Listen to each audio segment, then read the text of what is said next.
So I have reached Paro, and what is it written here? No hurry, no worry.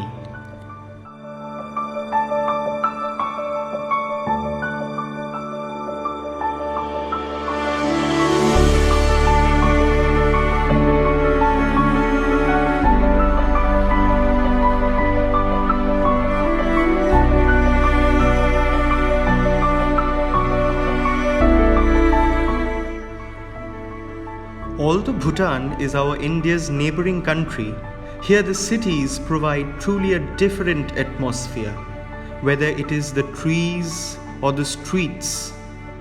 And if all these do not satisfy your happiness, then definitely the smiling faces will satisfy your happiness and fill your hearts with joy.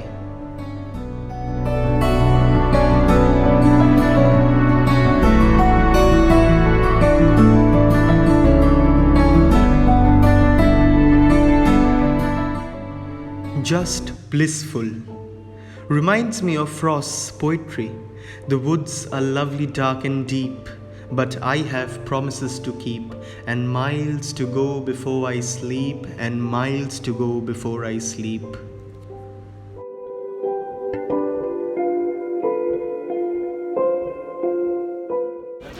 So I am at the Takhsang Monastery. I'm going to take the trek, and already I've entered, and this is the tickets.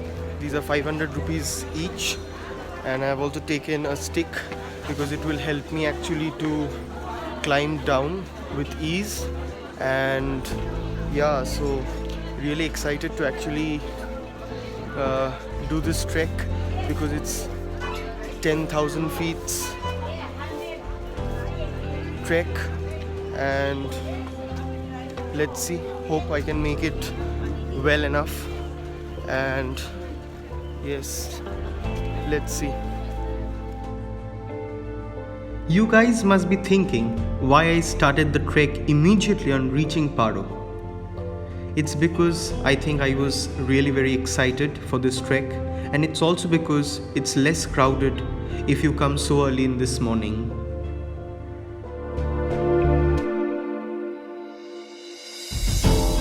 So the trek has actually started, and that's the place there where I'll be going up.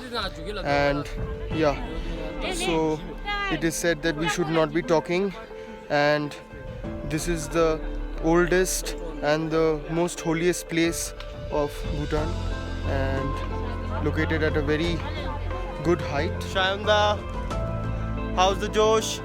Very high. Anirbanda, how's the Josh? Chalo comrades, let's make this memorable.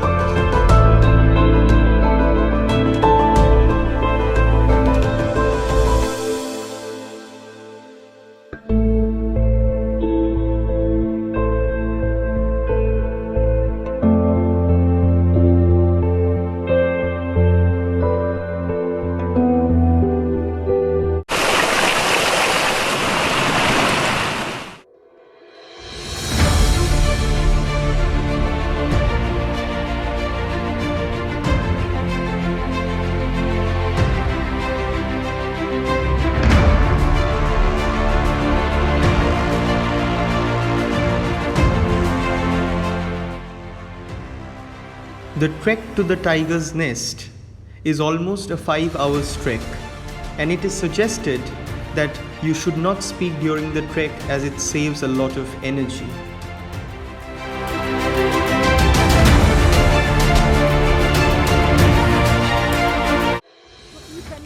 So almost halfway through the journey, and there's at the back of me is the Takhsang.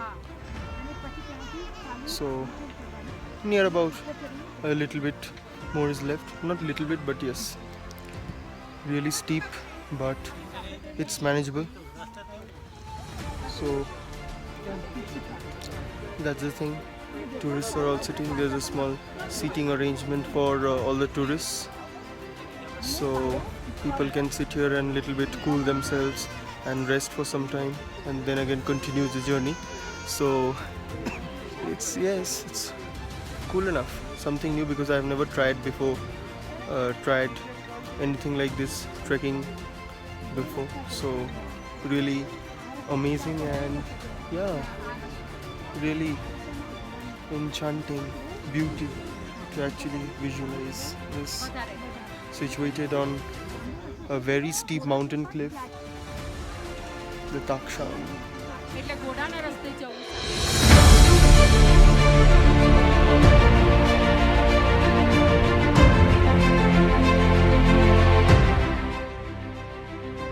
Keep calm and carry on.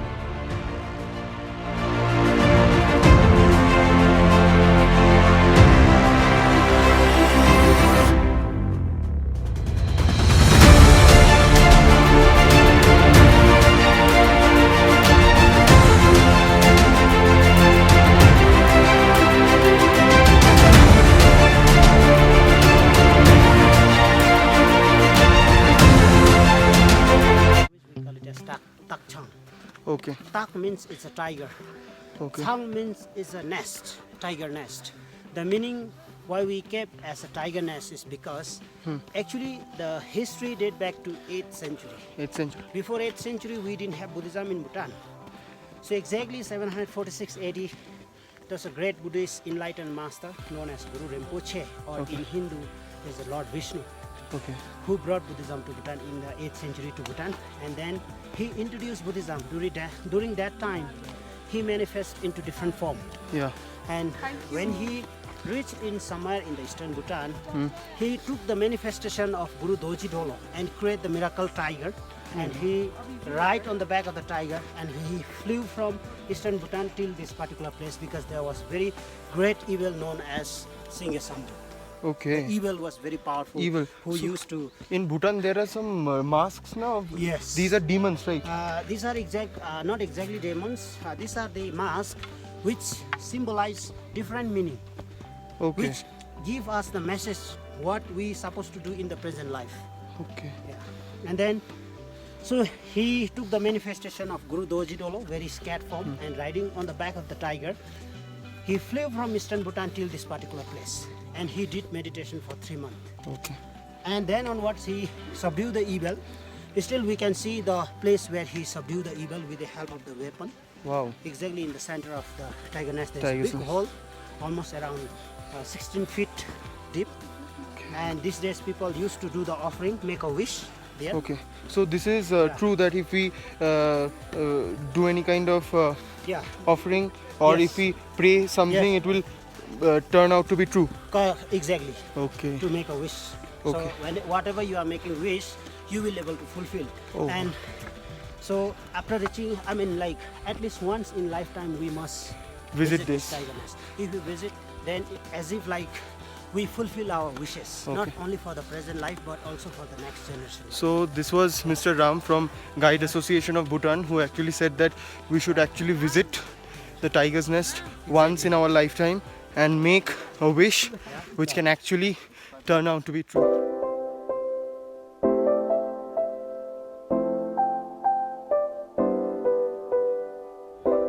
So almost nearing the Takhsang Monastery, and here we have Anirbandha. Anirbandha, how's the Josh?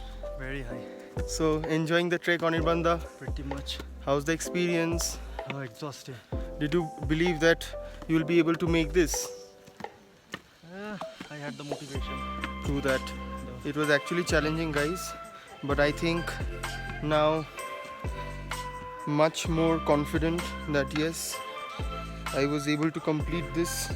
Means, yeah, a little bit left to actually complete the trek, and actually in between the trek got to meet some few people from south, very warm and very jolly people.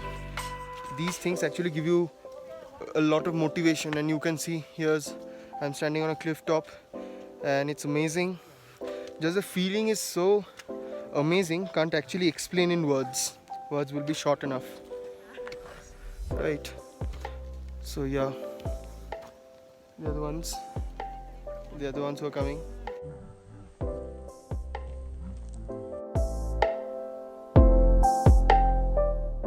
So here I am at the Takhsang Monastery.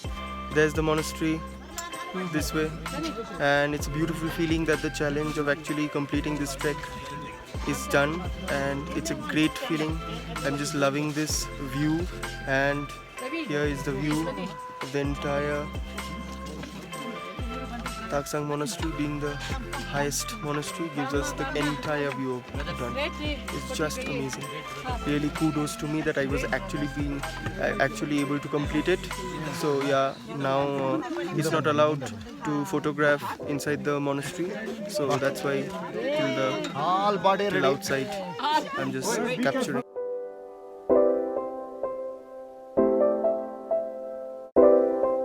So that's the Takhsang Monastery, and absolutely at the doorstep of the Takhsang Monastery, and we can see that the ritualistic prayers are being chanted, and it's actually a very soothing and peaceful feeling. So I'll be going inside the monastery, and yes, it's just amazing. There are a lot of stairs that you need to cover, so be patient and just go slow.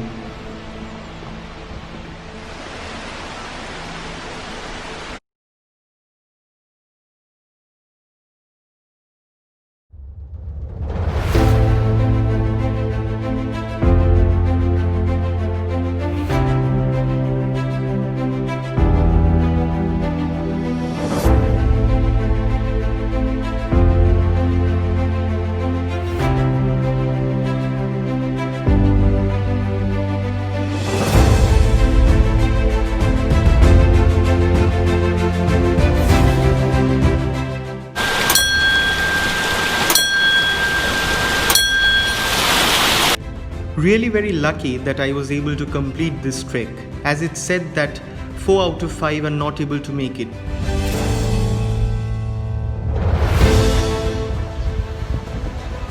Actually feeling royal wearing this local traditional Bhutanese dress.